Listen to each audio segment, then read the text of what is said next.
Magandang araw mga kaibigan at maraming salamat sa inyong pagsubaybay para sa simple nating pagninilay ngayong araw ng Huwebes Santo. Ang ebanghelyo sa araw na ito ay ito. Kung ako ng Panginoon at guro ninyo ay naghugas ng inyong mga paa, dapat din ninyo hugasan ang mga paa ng isa't isa. Binigyan ko kayo ng halimbawa upang inyong tularan. Sa Huwebes Santong ito ay hindi lamang itinuro ni Jesus ang pagmamahal, kundi kanya ring isinabuhay. Isinagawa niya ito sa pamamagitan ng pagluhod at paghuhugas ng paa ng kanyang mga alagad. Ito ay gawa ng kanyang kababaang loob. Sa huling araw niya dito sa lupa, ay nagawa pa rin niyang ipakita ang pagmamahal sa kanyang mga alagad.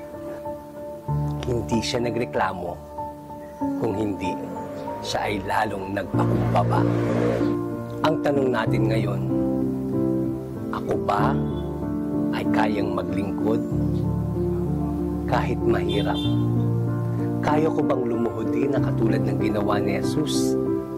At kaya ko rin bang maghugas ng paa ng aking mga kasamahan?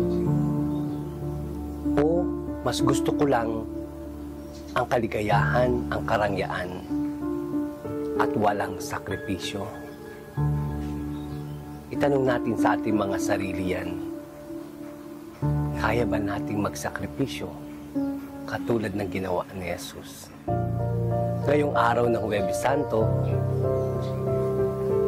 ay hinahamon tayo ng Panginoon na maglingkod rin sa Kanya, na walang inaasahang kapalit, paglilingkod na may kasamang sakripisyo.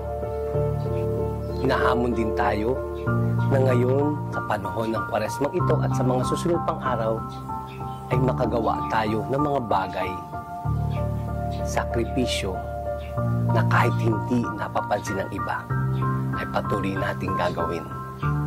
Na hindi kailangan merong media, na hindi kailangan na may mag-appreciate. Mga bagay na kaya nating gawin kahit walang nakatinging ibang tao. At yan mga kaibigan, ang napakaikling pagninilay ngayong Huwebes Santo. At bukas, Biyernes Santo, ito po ang pinakapuso ng Semana Santa. Samahan niyo ako para sa isang muling maikling pagninilay. Maraming salamat.